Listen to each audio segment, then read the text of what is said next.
দেখলে বুঝতে পারবেন যে ফ্রান্স ভারতের ভালো বন্ধু, কিন্তু যখনই ফ্রান্স থেকে কিছু কেনার কথা আসে তখন ফ্রান্স নিজের রূপ বদলে ফেলে। আসলে আপনারাও জানেন যে রাফাল চুক্তি নিয়ে ফ্রান্স কতটা রূপ দেখাচ্ছে।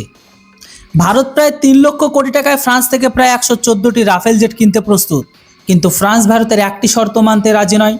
শর্ত তো ছেড়েই দিন, ফ্রান্সের তো এটাও বক্তব্য যে রাফেলের ওপর একটিও ভারতীয় মিসাইল মোতায়েন করা মানে রাফেলের মর্যাদাকে ক্ষুণ্ণ করার মতো। তবুও ভারত এই নিয়ে কিছু বলেনি, কিন্তু এবার তো ফ্রান্স যেন একটু বেশিই করে ফেলেছে। আসলে আপনারা হয়তো মিটোর মিসাইলের নামও জানেন। এই মিসাইল ডগ ফাইটে ব্যবহার করা পৃথিবীর অন্যতম সেরা ভিভিআর মিসাইলগুলোর মধ্যে একটি, যা প্রতিটি দেশের বিমান বাহিনী নিজের জেটে লাগানোর ইচ্ছা প্রকাশ করে। তাই ভারতীয় বিমান বাহিনীও এই মিসাইল কেনার দাবি ভারত সরকারের কাছে করেছিল, যাতে এটিকে তেজস ও সুখোই বিমানে লাগানো যায়। কিন্তু এখন খবর পাওয়া যাচ্ছে যে ভারত এখন এই চুক্তিটি স্থগিত করে দিয়েছে। আসলে প্রায় 1500 কোটি টাকায় ভারত 300টিরও বেশি মিটার মিসাইল এমবিডিএ গ্রুপ অর্থাৎ ফ্রান্সের থেকে কিনতে চেয়েছিল, যা তেজসের ওপর লাগানোর কথা ছিল এবং রাফালের ওপরও।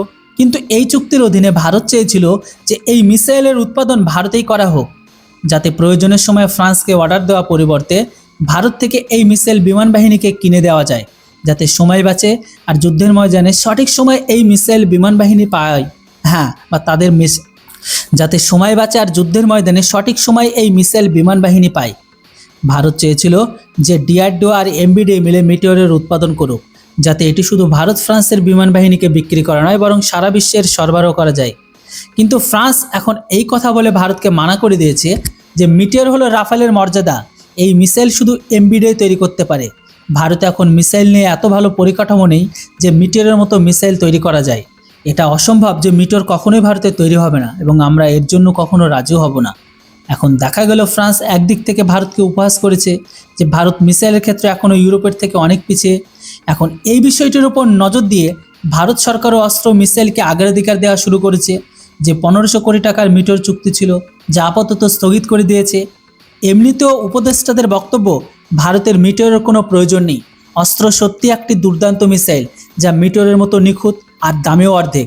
যখন আমাদের কাছে নিজেদের মিসাইল রয়েছে তখন কেন ইউরোপীয় মিসাইল কিনবো? এমনিতেও আমেরিকা হোক বা ইউরোপ, এরা কখনোই ভারতকে সঠিক সময়ে অস্ত্রের ডেলিভারি দেয় না। এই 1500 কোটি টাকার যদি অস্ত্র মিসাইলের উপর খরচ করা হয়, তবে এই দেশীয় মিসাইলটিকে মিটারের থেকেও মারাত্মক করে তোলা সম্ভব। এবং আমার মনে হয় এই কথাটি ঠিক যে যখন আমাদের বিজ্ঞানীরা একটা ভালো ভিভিআর মিসাইল তৈরি করে ফেলেছে, তখন আমরা কেন মিটিওরের স্বপ্ন দেখব? যাই হোক, আমাদের তো নিজে শেষ। আপনারা জানাবেন যে 1500 কোটি টাকায় আমাদের অস্ত্র মিসাইল কেনা উচিত নাকি মিটিওর? কমেন্ট করে অবশ্যই জানাবেন। তবে এমতো অবস্থায় একটা প্রশ্ন আমারও ঘরে, আপনাদেরও ঘরে। এটা তো আপনারাও জানেন, আমিও জানি যে রাফেল চুক্তি নিয়ে বর্তমান সময়ে কতটা জলঘোলা চলছে আর কতটা নাটকবাজ বা ড্রামা চলছে। কিন্তু তারপরেও ভারত এত কিছুর পরেও কেন আমরা রাফেলের দিকে ঝুঁকছি? দেখুন, নো ডাউট রাফেল একটি ভালো ফাইটার প্লেন। সেই তুলনায় রাফেলের থেকে অল্প দামে তার থেকে বেশি অ্যাডভান্স লেভেলের ফাইটার জেট আমরা যেখানে রাশিয়ার থেকে পাচ্ছি। শুধু ফাইটার জেট নয়, ফাইটার জেটের সমস্ত কিছু যেখানে রাশিয়া নিজে প্রোভাইড করছে। আর এটা শুধু রাশিয়ার মুখের কথা নয় বা ফাইটার জেট বিক্রি করার একটা অঙ্গীকার নয়। রাশিয়া কিভাবে আমাদের সাথে অস্ত্র শেয়ার করেছে তার বাস্তব উদাহরণ আপনারা ইতিহাস ঘাটলে বুঝতে পারবেন। এছাড়াও এই বর্তমান সময়ে মিটিওর মিসাইলকে নিয়েও অনেক জলঘোলা বা অনেক কথা শুনিয়েছে। এত ছোট হওয়ার পরেও ভারত কিভাবে এই রাফেল আর এই মিটিওরের মিসাইলের পেছনে পড়ে আছে? তো এই মতো অবস্থায় আপনাদের মনে প্রশ্ন আসতে পারে যে আমরা এত কিছুর পরেও কেন মিটিওর আর রাফেলের পেছনে পড়ে আছি? দেখুন, যে কোনো আত্মমর্যাদাশীল দেশের নাগরিক হিসেবে মনে এই প্রশ্নটা আসা স্বাভাবিক। যারা আমাদের মিসাইল প্রযুক্তির সক্ষমতা নিয়ে প্রশ্ন তুলেছে, ট্রোল করে, শর্ত চাপিয়ে দিচ্ছে, তাদের কাছে থেকে কেনই বা আমরা যুদ্ধ বিমান বা মিসাইল কিনতে যাব? আসলে আবেগ সরিয়ে রেখে যদি আন্তর্জাতিক রাজনীতি আর সামরিক কৌশলের দিকে দেখা যায়, তাহলে ভারতের এই সিদ্ধান্তের পেছনে কিছু অত্যন্ত গুরুত্বপূর্ণ কারণ রয়েছে, যেমন অস্ত্র আর মিটিওরের মধ্যেকার প্রযুক্তির পার্থক্য। হ্যাঁ, আপনারা যদি খেয়াল করেন যে উপদেষ্টারা বলেছে অস্ত্র মিসাইল মিটিওরের মতো নিখুঁত, কিন্তু বাস্তবতা যুদ্ধক্ষেত্রে একটি বড় পার্থক্য আছে, তা হলো র্যামজেট ইঞ্জিন প্রযুক্তি। হ্যাঁ, মিটার মিসাইল এটিতে যে র্যামজেট ইঞ্জিন ব্যবহার করা হয়, এর সুবিধা হলো এটি মাঝ আকাশে নিজের গতি নিয়ন্ত্রণ করতে পারে। শত্রুর বিমান যদি মিসাইলটিকে দেখে ডানে বামে বা নিচে পালিয়ে যাওয়ার চেষ্টা করে, মিটিওর নিজের গতি বাড়িয়ে তাকে তাড়া করে আঘাত করতে পারে। মানে এর নো এসকেপ জোন, যেখান থেকে শত্রুর বিমান পালাতে পারবে না। পৃথিবীর যে কোনো মিসাইলের চেয়েও এটি আগিয়ে থাকে। আর আমাদের অস্ত্র মার্কন, এটি দুর্দান্ত মিসাইল। এটি সুখোই 30 বিমানে সফলভাবে যুক্ত করা হয়েছে। তবে এর সলিড ফুয়েল রকেট মোটর চলে, যা মিটিওরের মতো মাঝ আকাশে গতি পরিবর্তন বা নিয়ন্ত্রণ করতে পারে না।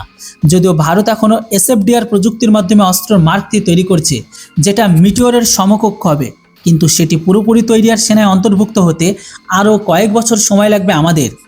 অন্যদিকে ভারতের দুই সীমান্তে চীন, পাকিস্তান, অন্যদিকে নতুন আর একটা ফ্রন্ট খুলতে চলেছে, সেটা হচ্ছে বাংলাদেশ। সবসময় উত্তেজনা থাকে। পাকিস্তান ও চীনের কাছে দূরপাল্লার আধুনিক মিসাইল রয়েছে। 2019 সালে বালাকোট এয়ার স্ট্রাইকের পরের দিন যখন আকাশযুদ্ধ হয়েছিল, তখন পাকিস্তান বিমানগুলো দূর থেকে মিসাইল ফায়ার করেছিল, যা ভারতের সুখোই বিমানগুলো সহজে কাউন্টার করতে পারছিল না, কারণ তখন আমাদের কাছে মিটিওরের মতো মিসাইল ছিল না। সেই অভাব পূরণ করতে ভারত তড়িঘড়ি রাফাল ও মিটিওরের মিসাইল কেনে, যা এখন ভারতের আকাশসীমাকে একচ্ছত্র সুরক্ষা দিচ্ছে। অন্যদিকে মিসাইল বাদ দিলেও রাফাল নিজে একটি অত্যন্ত শক্তিশালী 4.5 জেনারেশনের যুদ্ধবিমান। এর র্যাডার, ইলেকট্রনিক ওয়ারফেয়ার সিস্টেম আর মাঝ আকাশে টিকে থাকার ক্ষমতা অসাধারণ। চীন বা পাকিস্তানের যে কোনো যুদ্ধবিমানের চেয়ে রাফালের প্রযুক্তির দিক থেকে অনেক অনেক এগিয়ে। তাই বিমান বাহিনীর শক্তি দ্রুত বাড়ানোর জন্য রাফাল কেনাটা ভারতের জন্য অবশ্যই জরুরি ছিল। কিন্তু ফ্রান্স কেন আমাদের মিসাইল যুক্ত করতে দিতে চায় না বা প্রযুক্তি দিতে চায় না? এর পেছনে দুটো কারণও আছে। ফ্রান্স চায় ভারত যেন তাদের তৈরি অস্ত্র কেনে। ভারতের তৈরি অস্ত্র মিসাইলে যদি রাফালের সাথে যুক্ত হয়ে যায়, তবে ফ্রান্সের নিজস্ব মিসাইলের বাজার নষ্ট হবে। রাফাল বিমানে ভারতের অস্ত্র বা ব্রহ্মোস মিসাইল লাগাতে গেলে রাফালের মূল কম্পিউটার সোর্স কোডকে ভারতকে দিতে হবে, অথবা ফ্রান্সের বিজ্ঞানীদের সেই মিসাইলের গোপন তথ্য দিতে হবে। কোনো দেশই তাদের সবচেয়ে আধুনিক যুদ্ধবিমানের মূল কোড অন্য দেশকে সহজে দিতে চায় না। ভারত কিন্তু এখনও আগের মতো মুখ বুজে সব কিছু মেনে নিচ্ছে না। হ্যাঁ, ফ্রান্স যখনই ভারতের মাটিতে মিটিওর তৈরি করতে এবং কি প্রযুক্তি শেয়ার করতে মানা করে দিল, ভারত কিন্তু সাথে সাথেই 1500 কোটি টাকার চুক্তিকে মাঝ পথেই স্থগিত করে দিয়েছে।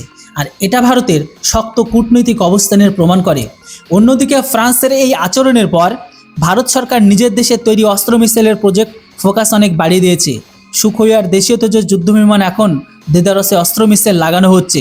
ভারত যখন রাফাল বা মিটার কেনার সিদ্ধান্ত নিয়েছিল, তখন দেশের সুরক্ষার জন্য সেটা জরুরি ছিল।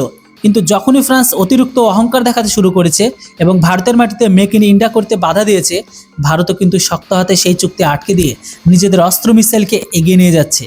তবে আপনার কি মনে হয়, ভারত কি ফ্রান্সের ওপর চাপ সৃষ্টি করতে 114টি রাফাল কেনার আলোচনা ও পুরোপুরি বন্ধ করে দেওয়া উচিত, নাকি অন্য কোনো বিকল্প ভাবা দরকার?